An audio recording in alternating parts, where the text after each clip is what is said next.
RCA Victor, world leader in radio, first in recorded music, and first in television, presents the Phil Harris, Alice Faye Show.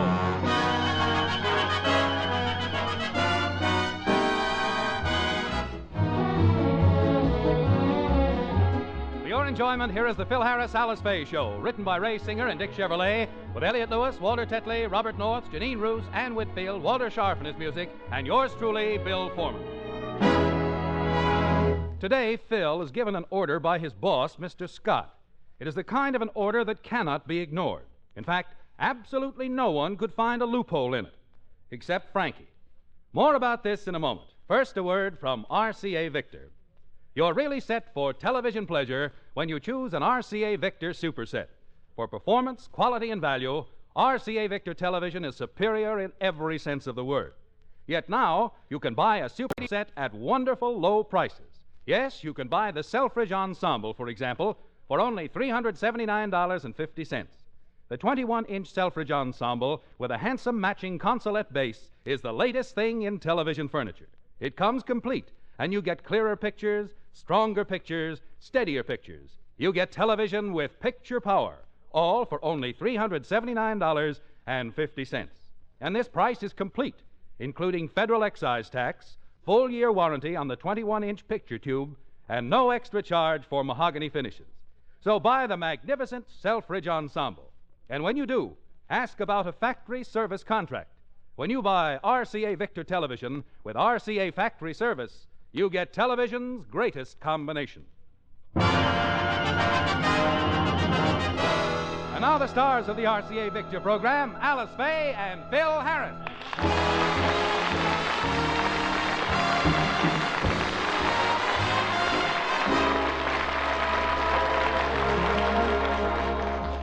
Phil and Alice's sponsor, Mr. Scott, has called a special meeting of the company board of directors to discuss their advertising budget. As we look in, the meeting has just started. Gentlemen, I hereby call to order this board meeting of the directors of RCA Victor. Board meeting. I know you are all proud to be associated with RCA Victor. Proud As you all know, our company is one of the largest of its kind in the world. And RCA... RCA, 21-inch picture. RCA. Mr. Jellison, Yes, Mr. Scott. every time I mention the name of our great company, you mutter something under your breath. Why, little man? If it's such a great company, how come I'm a vice president and I only get $18 a week? That's just an honorary title. You were hired just to pose for our trademark. Well, someday I'm going to quit, and then you'll have to get a real dog to sit in front of that big trophy. Jellison, you're being paid exactly what you're worth. Have you ever done anything to help further the company? Oh, yes. Yes, I do a lot of research work at home. In fact, last night I made the famous television test. What television test? Well, I took 5... I repeat, I took 5 of the most popular brands of television sets and placed them next to each other. Then I peeled the sides off each one, and ours was the only one that held together.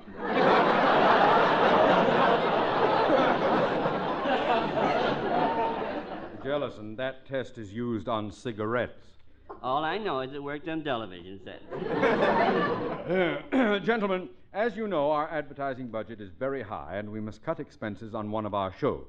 We sponsor Ezio Pinza, Dennis Day, Phil Harris, and Kukla, Fran, and Ollie.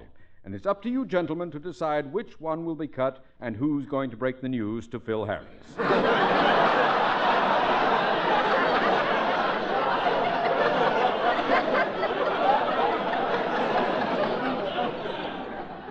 You mean we're going to fire Phil Harris? No, we're merely going to dispense with his band.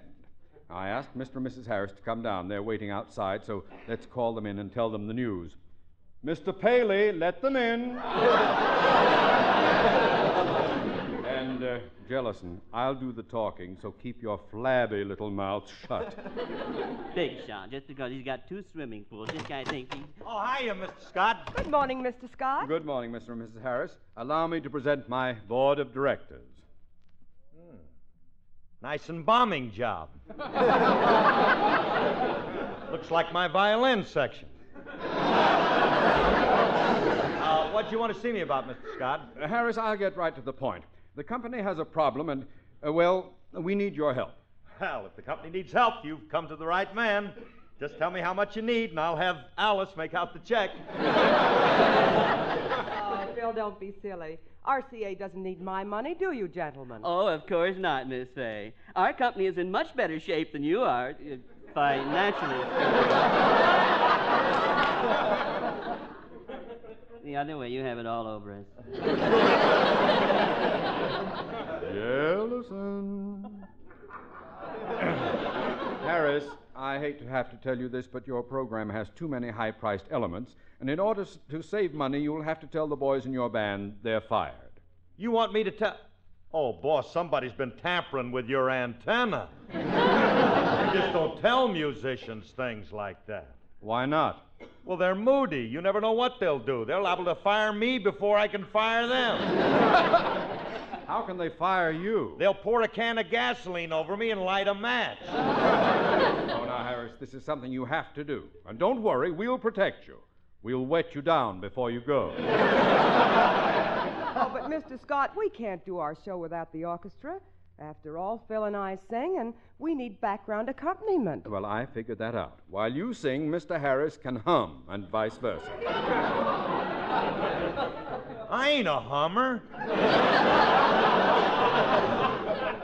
Well, Harris, I hate to do this. I know your boys have been with you 16 years, and I feel distressed about firing them. Mr. Scott, do you realize that if I let the band go, Frankie will no longer be on the show? Oh, you're just saying that to make me feel better. Well, Mr. Scott, what's Frankie going to do? How's he going to make a living? Oh, he can always go back to his old job. No, honey, he can't. His wind isn't as good for that anymore. What was he, a foam blower in a brewery? Mr. Scott, please. Remley had a very responsible job. He was a breather in a lobster plant. A breather? Yes. When the green lobsters crawled by, he'd breathe on them and turn them red. You know, if you were talking about anybody else but Remley, I wouldn't believe that story. Now, Harris, stop stalling. Your band has to go. Now, when are you going to tell them? Well, we're having a rehearsal in a half an hour, and I might as well tell them then and get it over with. And make sure you do. I'll come down to rehearsal later, and if you haven't fired them, I will. All right, Mr. Scott, all right. Come on, Alice. Oh, gee. Honey, I hate to go down to that rehearsal and tell the boys they're through after 16 years. I wonder how they're going to take it. I wonder how we're going to be able to sing without an orchestra. I don't know, but we'd better find out right now. So on the way down, I'll sing, and you hum for me.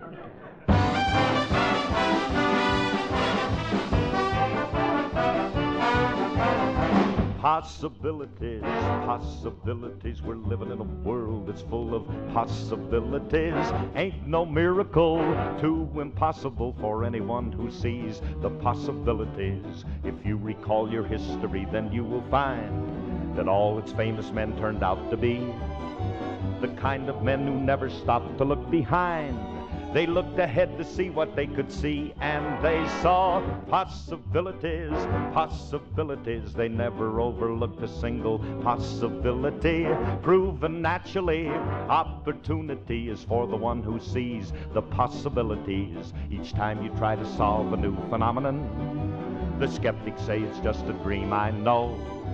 But after you're a hero and the job is done, then you can tell them all I told you so. Yes, there are possibilities, possibilities, if you will only make the most of your facilities. Folks will idolize, even eulogize the little guy that sees the possibilities.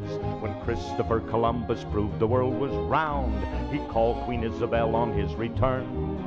She said, now tell me, Chris, about this place you found. He said, well, Belle, as far as I'm concerned, it's sure got possibilities, possibilities. I tell you, Queen, I've never seen such possibilities. And I really feel we should make a deal before somebody sees its possibilities. When little Abe was growing up in Illinois, to be a big success was his intent. He studied so much harder than the other boys, till one day he became our president. He saw the possibilities, possibilities. He never overlooked a single possibility. Proven naturally, opportunity is for the one who sees its possibilities. I guess by now there ain't no doubt about the point I'm bringing out. So if you'll open up your eyes, you are bound to recognize the possibilities, possibilities. We're living in a world that's full of possibilities. Ain't no miracle too impossible for anyone that sees the possibilities.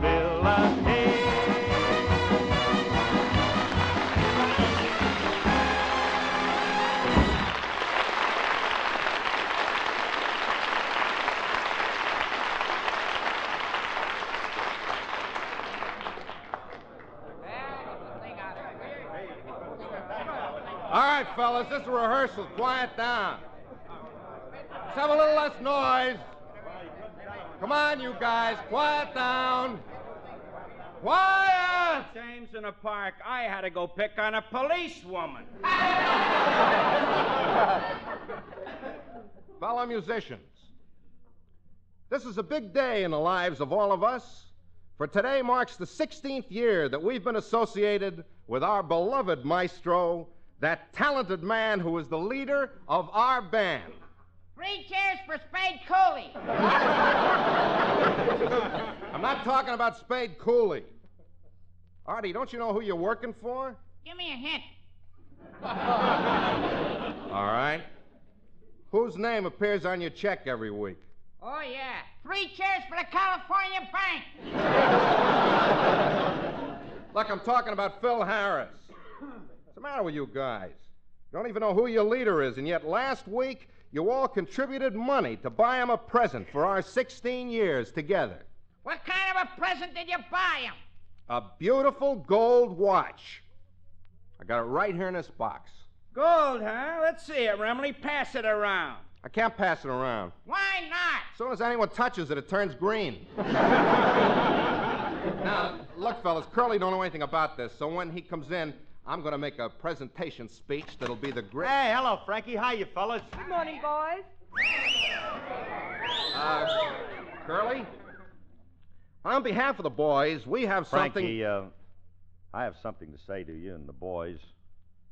I don't like to say this, but after 16 years of being together, it's the cheapest, most awful thing that anybody can do. Oh, you saw the watch, huh?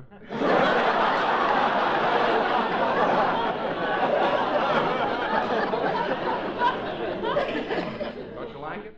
I don't know what you're talking about. Look, Remley, I got bad news for the boys in the band. Curly, the boys in the band bought you a present, and we... What bad news? Well, it's my unpleasant duty to tell them that... What present? Well, the boys chipped in and bought you... First, let's have the bad news.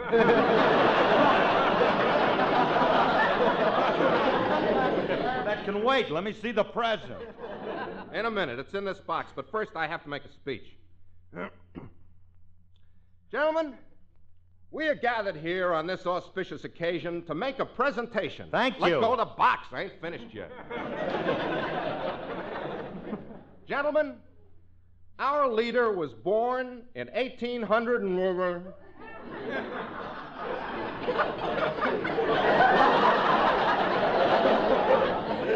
Of poor but honest parents. His early childhood was spent in a ramshackle wigwam. But this Cherokee savage overcame his and by sheer character and personality, lifted himself to the heights of obscurity. At the age of 8, he went to New Orleans, which reminds me of a very funny story. It seems there were two old maids. They were going down... Never mind the story, Jessel. Give me the present. Okay, Curly. We take great pleasure in presenting you with this beautiful hand-engraved solid watch.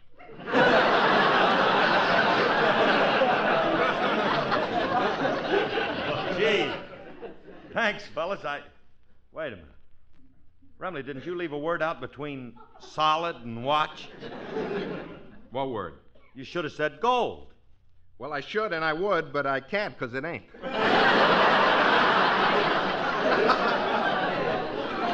I can't wait to see it. Neither can I. Hey, this is a beautiful thing. Yeah. A friend of mine's a jeweler. He made it for me. Tells the time, the day, the month, and the year. Yeah, it's got everything on it. The hands are certainly... Hey, Remley. What's that? I don't want to complain, but there seems to be something wrong with this watch. What's wrong? Well, according to this watch, the time is now 20 after 13. So it's 5 minutes fast. It's only a quarter after 13. I don't believe I ever saw a watch with 13 hours on it. Jeweler threw in an extra hour as a bonus. I had a choice of that or a baseball bat. And see how beautifully he engraved the numerals. All of them. Look. 1, 2, 3, 4, 5, 5, 6. Wait. 2 5s? Yeah. Makes the cocktail hour last longer.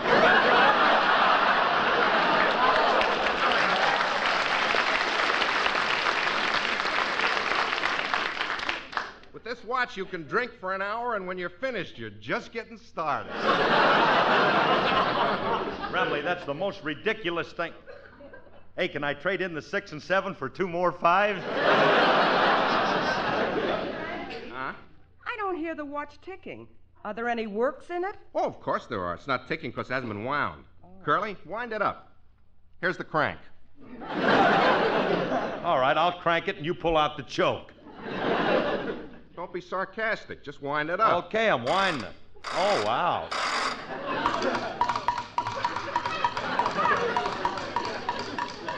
Runs good, don't it? Yeah, who's the jockey? You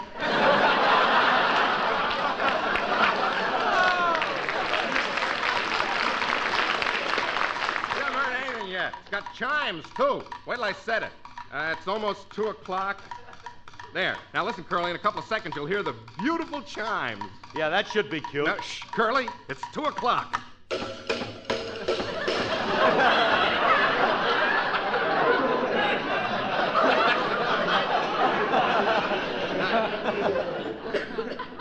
Pretty, ain't they? How do you tune this thing with your guitar?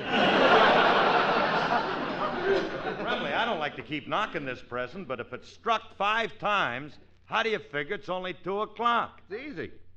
What's the big hand pointing to? 6. What's the little hand pointing to? 3. 6 and 3 how much? 9. How many days in the week? 7. 7 from 9's how much? 2. That's it. It's 2 o'clock.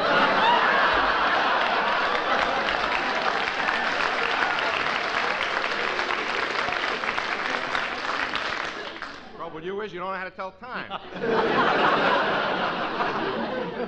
Well, aren't you going to put it on? How you do that? Just strap it on your wrist. Seems too easy for a watch like this. I'll give it a go. Hey, you know, Remley, this watch does look pretty on my wrist. I like the gold with a little touch of green here that seems to be spreading all over the watch as I look at it. What's this thing made of? Penicillin mold? please. It's solid gold with a chlorophyll base. At least I'll have a watch that won't smell. Frankie, I really appreciate this gift, and, well, I want to take this opportunity to thank you and the boys for this watch. I'll think nothing of it. I don't, but I want to thank you anyway. Remley, come over here. I got something to tell you, and, well, I don't want the guys in the band to hear it. Yeah? What is it, Curly? Look, Remley, I want to ask you something. Mm-hmm. If you were to lose your job, what would you do to make a living? Well, I'd run for president like everybody else is doing. You be serious. I mean, if you were to lose your job with this band, what would you do? I'd get a job with another band playing the guitar. Run for president, kid. You got a better chance.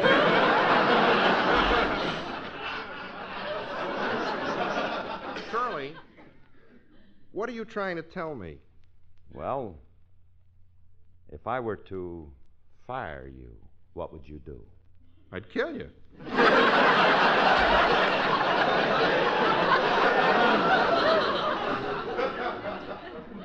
I believe you would.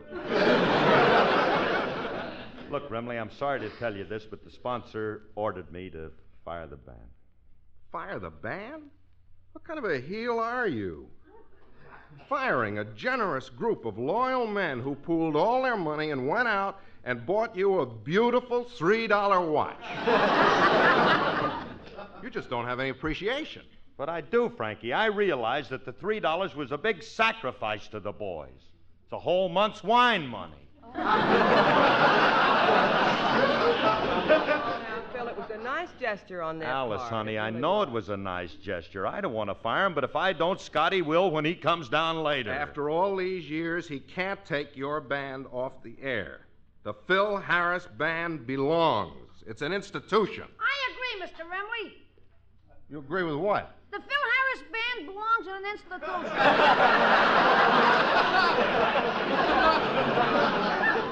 What are you doing here, Julius? I was just passing by. Well, keep passing, keep passing. We're busy. Hey, Rem, we got to think of some way to keep Scotty from firing my band. You mean the sponsor wants to fire your band, Mr. Harris? How can he ever suggest getting rid of such a wonderful aggregation of accomplished, what's that word again? Musicians. No, that ain't it. Will you beat it, you little fink? That's the word.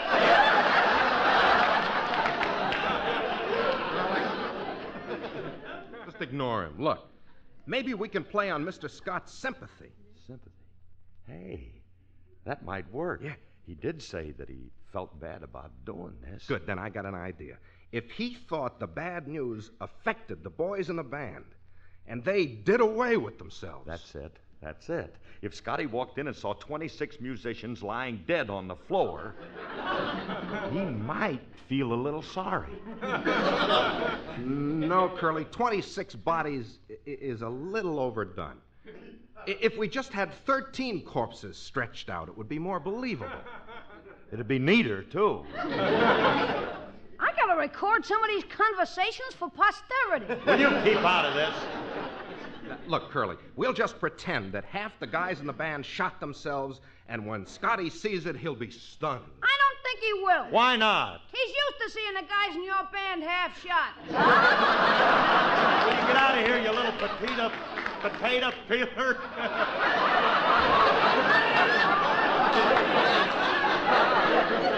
It's the watch throwing me off. Now, look, the trouble with you guys is you got no finesse. You do everything with a heavy hand. Yeah, then how would you do it? I just have one guy commit suicide. Picture the impact of this. Mr. Scott comes down to the studio, opens the door, and there before his horrified eyes, lying in a pool of blood, is Mr. Harris. Well, you got the wrong boy, Junior. I ain't going to be found laying in my blood. Get somebody else's blood. How about Mr. Remley? That I like. His blood ain't very red. It looks like a weak Manhattan, but maybe the sponsor... Now, wait a minute. You ain't using a pool of my blood. Remley, not a deep pool, just enough to go wading in. We don't have to have anybody lying on the floor. There's a very simple way of making Scotty think somebody did away with himself. How? Well, when Scotty comes in, I'll be in the other room. You tell him I took the news very hard and I'm liable to commit suicide. Yeah? When I hear you say that, I'll fire a gun. Julius will say, "What was that?" Alice will say, "It sounded like a shot." You say, "Oh, no, Remley just killed himself." How does that sound? A little plotty, ain't it? Seems I've heard that on Helen Trent, Girl Frogman. It's a good idea, and if we stage it right, it'll work. All we have to... Fellas, Mr. Scott's coming Oh, in. he's Well, coming. good. All right, look, I'll take the sound effects gun and I'll go in the other room. Now, don't forget, when I hear you say, "Remley's liable to commit suicide," I'll fire a gun. Julius will say, "What was that?" Alice will say, "It sounded like a shot." You'll say, "Oh, no, Remley just killed himself." Bye. There goes an amazing talent. His brain is always clicking. Yours would click too if you had billiard balls in your head. I don't care what you say. Remley's scheme might work. At least it's worth a try. Hello there, Harris. Have you told your musicians they're fired yet? Yes. Yes, I have, Mr. Scott. And it's really affected them, especially Remley. Oh, and how did old Knucklehead take it? Well, I wouldn't jest, Mr. Scott, because it's very serious.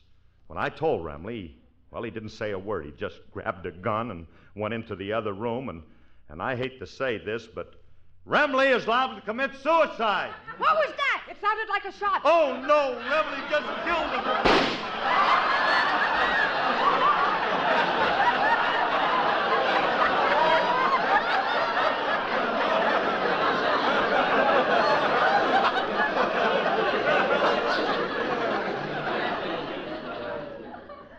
How did that go again?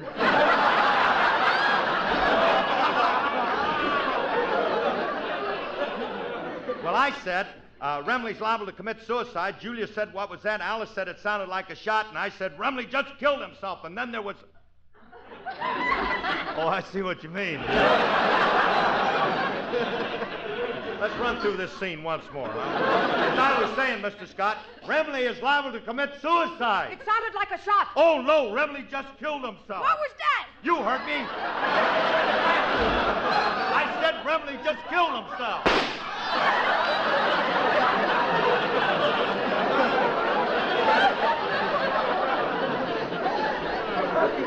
What was that? Wait a minute, that's my line. It sounded like a shot. That's my line. Let's get organized. Scotty, you keep out of this.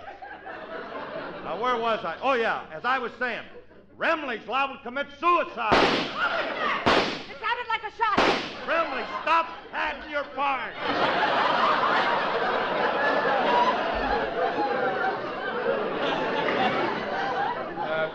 Miss Faye, what's going on here?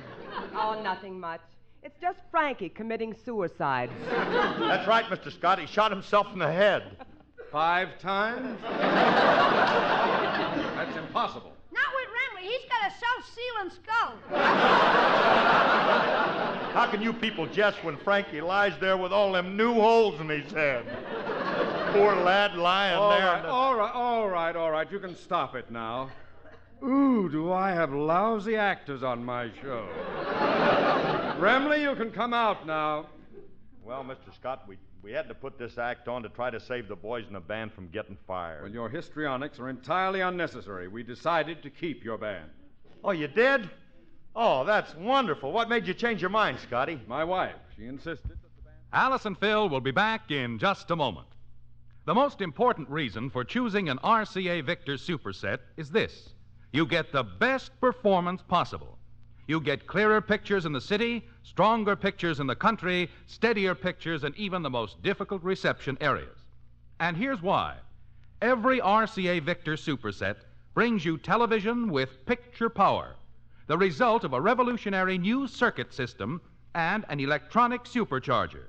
This built-in reserve of power is the reason why they're in a class by themselves, for performance. And now, these high standards of performance are matched with wonderful low prices. Yes, prices on RCA Victor supersets start as low as $229.95, and they're complete. including federal excise tax, full year warranty on the picture tube, and no extra charge for mahogany finishes. So, buy an RCA Victor Superset. Get the television that's setting tomorrow's quality standards. Next, Theater Guild on the Air presents The Sea Wolf on NBC.